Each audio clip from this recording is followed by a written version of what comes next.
see all of you here this morning. I'm not going to try to explain the world to you, give you instruction, anything like that. Just do a little cheerleading, because this is a group of people who knows what it's all about. And I just want to reinforce some of the things that are already on your minds.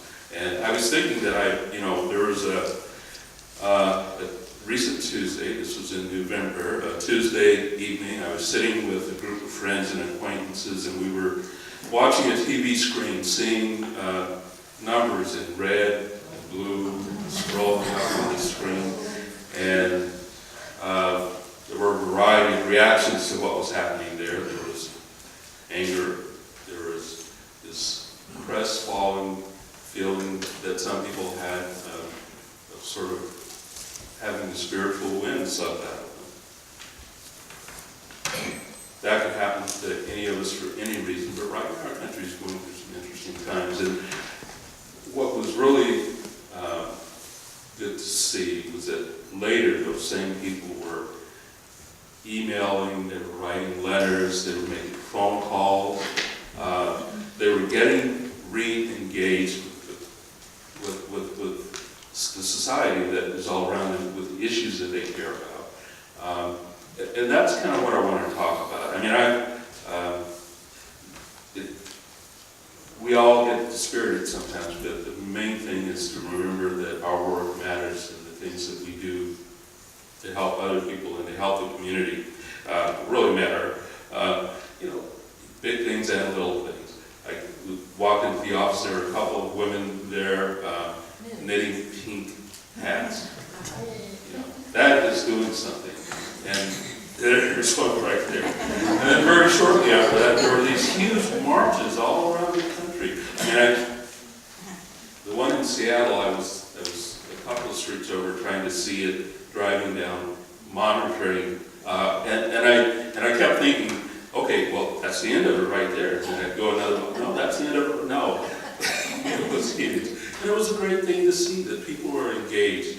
I mean, whatever it is that you care about, getting active, doing something about it, I think is really important. So in my job, I get to meet a lot of people, and one of the things that really gives me a lift is people who are doing that. And I've noticed that the ones that are most engaged with life are the ones that seem to have the most enriched lives.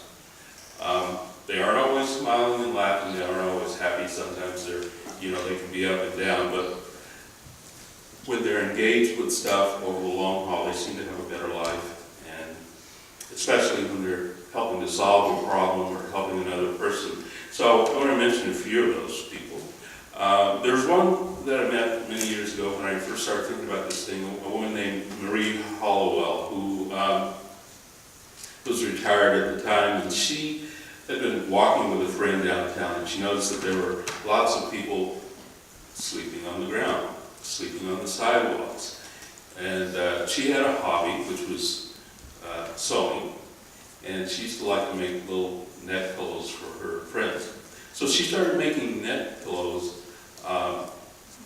just really quickly knitting, making them all the time, and she'd always carry one with her, and whenever she saw someone lying on the sidewalk, she'd give them one of those pillows. Now, did she solve homelessness? No, she didn't. But she didn't do nothing. She did something. And for those people lying there, with people walking around them all the time, trying to ignore them, trying to pretend that they aren't there, having somebody recognize them as a human being, I think that meant something to them. I think she accomplished something. So then I met a guy named Floyd Schmo, which some of you probably heard about. He was about to turn 100 when I interviewed him, and I went to talk to him about that, about reaching that milestone. Floyd was an interesting guy. He, during World War I, he had driven ambulances in France. And during World War II, he had worked to get Jewish people out of Europe and get them to safety. And then at one point, something really horrible happened. The U.S. bombed 2 cities in Japan with atomic bombs. Floyd saw this happen. He was just devastated by it, that this could possibly happen, and started thinking about what he could do about it. And he got together a bunch of people that he knew, and they went over there and they started building houses. He knew a lot about building houses, but they wanted to do something concrete. And then after that, for the rest of his life, he dedicated himself to a preaching piece, to going around the world, traveling and talking to people about ending war and the horrors of war. He would carry these little balloons with him that he would hand out to little kids, and he said he always gave one to a little girl, and they were happy, and fly, hold the little balloon up, and he'd give it to a boy, and very often they would stop on the balloon. He said, there's something about human nature, but he was very, he was always upbeat, even though there was always war going on, because he was actively trying to do something about it. One of the things he told me is that, I asked him about reaching that age, and he said, well, the thing for me is that every day I know I have something to wake up to. There's something I'm going to be doing that matters. So, I want to see the next day. Then there's people like, there's a member of this congregation, Phil Davis, who I wrote about last year, because he went out to protest the presence of nuclear weapons at naval-based Kitsap. So I'm sure I could find lots of people in this room who are doing things like that. There was a guy I wrote about named Bob Markholt, who was an instructor when I met him in a program for teaching kids the construction trades. I asked him about how he got involved in that. He told me he grew up on a farm in eastern Washington, and when he was very young, his father, who had a drinking problem, abandoned the family. Bob, when he was a teenager, decided to leave, and he made his way to Seattle, got involved in the construction business, and then some years later started doing this job at the Seattle Vocational Institute. And one of the things about Bob is that he not only did it as a job, as a teaching job, but he started feeling something about the young men that he was seeing. Many of these were Latino and black young men. Now, this is a white guy from eastern Washington, but he saw in them the person that he had been, and that they needed the same kind of thing that he needed, that he hadn't had his father there. He wanted to be a little bit of that for the young men that he was working with. And he really, he was a hard taskmaster for those young people, but he got them jobs. He got them not only jobs, but he helped give them a philosophy of life that helped them thrive after that. And then there's Frankie Manning, who's a nurse at the VA hospital here over in Seattle, and she was the head nurse when I met her. She was a colonel, and she had grown up in Texas in a very poor family, and this was, a significant accomplishment for her to rise to that point. But the reason I was talking with her is that I heard that she had created this program for young kids, teenage kids, where they would go into the hospital there and talk with veterans. And a lot of these veterans have long stays in the hospital. Nobody comes to visit them. And these kids were going in there and talking with them and bonding with them and making friendships, people who were World War II veterans talking with these teenagers. And then I went to find out how that came about. And it turns out that the reason the program started was that there was a problem with the kids. So the VA hospital is next to Mercer Middle School, and the kids from Mercer Middle School, after school, would cut across one of the parking lots, the staff parking lots. And some of the cars in that lot were being vandalized. So the administrators from the hospital went to the talk to the principal at the school and tried to figure out what to do about it. The problem continued. They decided that they would call in the police because this had to stop. Just before they did that, she was standing at her window looking at these kids walking across the lot. And she said, there's something that these kids need. I mean, why do you do this? Why do you do what? There's something that they need. So she called in a few of the kids. She went out to the lot and said, come over. And she chatted with them. And during the course of that conversation, she came up with the idea for this program. She said, I'm going to pay you to work for the VA. You're going to, she had no idea where she was going to come up with the She said, you you show up here Monday after school, and I'm going to put you to work. And that's what she did. And she created this whole program out of that. And you know what? Vandalism stopped. Because the kids in the program didn't let other kids do that. Not only that, but more kids started coming over to her office and said, hey, can I join this project? So she did something really positive, and it didn't transform the world, but it solved a problem by helping other people and advancing the cause of fairness and justice. And, what if they'd gone to jail? That would have been a whole different story for their lives. So I've focused a lot on people like that in my columns, and I have partly because I have a long list of people who helped me along the way. I grew up in this little town called Clovis, New Mexico, which is actually, right next to Texas, too close to Texas. I don't know if anybody's a little too close to the Texas Panhandle for my comfort level.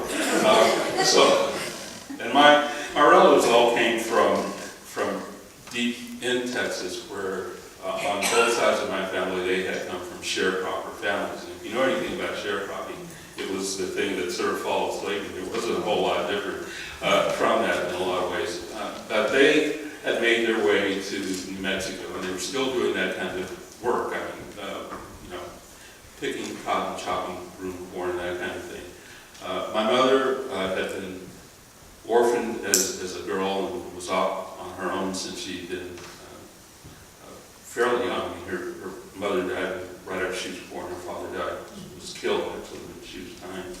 And she took off on her own after being, passed from relative to relative when she was 15. So here she is, a single mother raising 3 sons, and cleaning houses for a living, sometimes working in the fields, that sort of thing. So there were all these markers that suggested that maybe I wasn't going to turn out so well, right? I mean, if you look at the statistics, if you don't have a father in your home, if your parent doesn't have much education, and she never finished school, she was working on her own.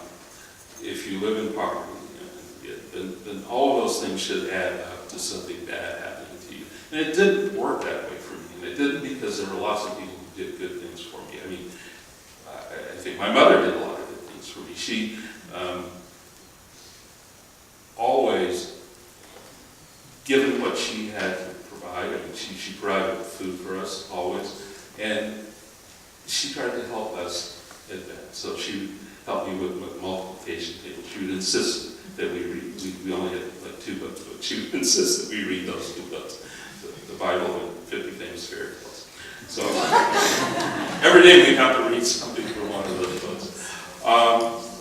And she told me that there was a doctor when I was born who told her, this child is going to be special, so you have to do things that are going to help him be the special person he's going to be. Now, this doctor probably told everybody that, but she believed it. She thought that she really needed to.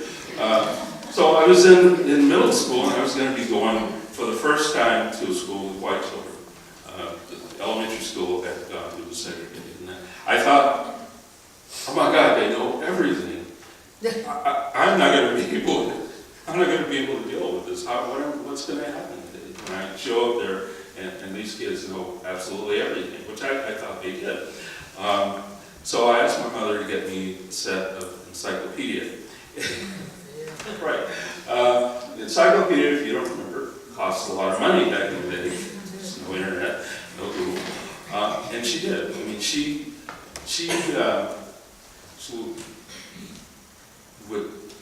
was a very frugal person. She never owned anything new. She would shop for her clothes secondhand, all that sort of thing. And she had savings that she'd accumulated. Now, her savings were not kept in a bank or in a money market account or a stock account. They were in a little handkerchief that she tied up into her bra. The little, that was it. And so she unfolded the money and paid for the encyclopedia. And I read it. But you might say, okay, that's my mother. Then I branch out to my Uncle Will, who was, he would come and get me every summer. school would be out, and he'd come knocking on the door before the sun was up. Come on, we're going to work. He'd take me to work with him from the time that I was a little kid. Mostly I just followed him around and didn't do anything. Later on, I was working with him, and he had like a million jobs. You know, he worked at a cattle company feeding the cattle. He did lawn work during the day. He did janitorial work at night. He had a small farm where he raised hogs and chickens. So this guy was busy. And so I had to be busy. And I loved being with him when I was a little kid. When I was a teenager, he came knocking on the door before the sun came out. I was not so happy. But I learned a lot about life and about work ethic from him. And then there were teachers, Mrs. Clay, who kept me after school to make sure that I would do my lessons properly. And I thought she was so mean. Why did she keep doing this? And she said, "You're better than this. You're going to do this until you get it right." She would not let me fail. Or in high school, Mrs. Jones, she was an English teacher who said one day she was like, this grandmother you might see on TV, right? And she called me and she said, "Here's some books I think you need to read." She was an older white woman. These were all books written by black people, which I had never heard of. I was growing up in close cement school. And she said, "Here are some books that you need to read. It's going to be really important for you to read these books." And she gave them to me, and I read them, and I realized, all these things that I was wondering about in the world, people had thought about them. They were seeing the same things. They were writing books about it. The inequality that I was seeing and thinking, well, I guess that must be just how it is, because, that's what it's like here. So that person, but just over and over and over again, there were people who were doing that. I visited with people who were doing things on that individual level, and also people like, Congressman John Lewis, or, just people who do things at a much higher level, and people sort of look at those guys and think, well, I can't do that. So I'm going to go shopping today. But there are things that you can do, as these other folks that I talked about illustrate, and even the people who we look up to as icons of activism, have all kinds of insecurities and doubts.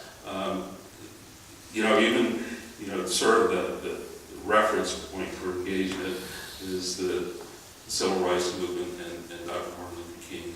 We know that he first stepped into the limelight when he was in Montgomery for the bus boycott. He was a very young minister. It was his first church, and the other older ministers were like, "Hey, we're not getting into trouble. Just let this guy lead." And he said, "You know what? I'm too new. I don't know the town. I'm too young." He had every excuse after excuse after excuse. He was going to become the voice of the movement, but he didn't know it. And how many of us have some light to offer that we don't recognize is there, and that doesn't get developed because we don't exercise it? But I tell you, all of our talents are necessary. They're all needed. And then you don't have to be Dr. King for that to work. He was, the voice of the movement, but he was not the entirety of it. There were other people, hands and the arms and the legs and the feet, who did monumental work that was absolutely necessary for any progress to be made. There was a guy that I met in Memphis. I went down on the anniversary of Dr. King's assassination, and I talked with a lot of people there. One of them was a garbage collector. And remember in Montgomery, it was or Memphis, it was he had gone there because of the sanitation workers' strike. And this guy, Taylor Rogers, had told me that at the time he had just bought a house. He had 8 kids to raise. And yet he was risking his only opportunity for employment. And he said, that we just wanted to stand up and be counted as men. And they carried signs that declared, "I am a man." That was in 1968. And I started thinking about that, and I thought, back in 1851, remember the Sojourner Truth, the great abolitionist? She spoke at a women's convention in Ohio, and what did did she say? She said, "Ain't I a woman?" And then I thought about, here we are today in 2017, and we have people carrying signs saying, "Black Lives Matter." I mean, essentially, they're all saying the same thing, that we want to be counted. And it's the same because we haven't yet fully realized the promise of this nation. So, and there's a lot of work to be done toward that, not just in civil rights, and in all kinds of issues as we're seeing today, whether we're talking about the environment, or equality for women, or economic inequality. I mean, this nation is one of the things it's really good at is producing economic inequality. And we have to figure out a way to deal with that.